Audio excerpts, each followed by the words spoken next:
Hey guys, we are in the book of Acts, and I love it because the book of Acts just inspires the living crud out of me. It is incredible stuff because over and over again in the book of Acts, we see the religious leaders trying to shut down the early church. That's right, I said it. Think about that statement. Not only were the religious leaders not a part of the early church, but they tried to shut down the early church. So just let that simmer a little bit and see if you can smell what I'm cooking there.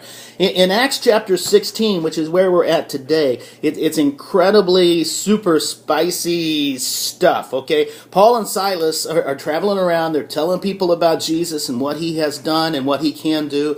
And they want to go to several different places. They want to go to a few places. But they sense the Holy Spirit telling them, no, that's not where you're supposed to go. And we need to learn from that because we get in a hurry a lot of times. We need to just stop and learn to listen and just get in tune with what the Holy Spirit is telling us to do. So God directs them finally in a dream to go to a place. And they go to this place. And when they get there, they're accused of being troublemakers. They're accused of disturbing the peace. So they're stripped naked in the public square and they're beaten with sticks. They're thrown into a cell. And you wonder at this point, are they wondering, God, what is up? I mean, come on. Is this really the place that you wanted us to go? Because here we are, and we're being mistreated and accused of a lot of different things. We're accused of disturbing the peace. What a deal. And they're thrown into prison. Let me read to you what happened. Picture this. It's midnight. In the darkness of their cell, Paul and Silas, after surviving the severe beating, aren't moaning and groaning. They're praying and they're singing hymns to God.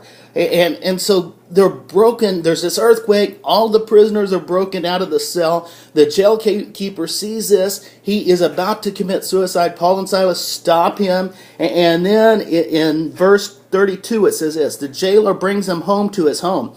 And they have a long conversation with the man and his family. Paul and Silas explain the message of Jesus to them all. The man washes their wounds and feeds them. Then they baptize the man and his family. The night ends with Paul and Silas in the jailer's home, sharing a meal together. The whole family rejoicing that they have come to faith in God. You wonder if God orchestrated this whole thing in order just to bring about the salvation of this man and his family. It's an incredible thing. God is all about that one family, that one person. It's a pretty cool thing. Now, here's what I love about this, okay? Here's what I love about Paul and Silas. They didn't moan. They didn't grumble. They sung praises. They are willing to endure pain and hardship to push the limits of what is possible. They knew they had heard from God, and that wasn't conditional upon their comfort. They were willing to do whatever it took to live for the kingdom. They're willing to do whatever it takes to push the kingdom forward. They're willing to do whatever it takes. They're unwilling to do anything without God.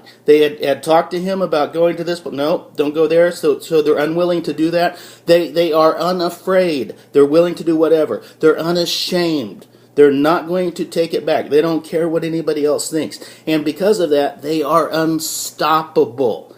Okay, and because of that, God says about them, I want to be the kind of person that God says about. Okay, when God looks at me, I want him to see somebody that is unwilling to do anything without him. I want him to see somebody that is unafraid. I want him to see somebody that is unashamed. And because of that, he will make me unstoppable.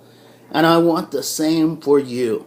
So go out and be unstoppable. Be unafraid. Be unashamed. And don't be willing to do anything unless God tells you to do it. God bless you guys.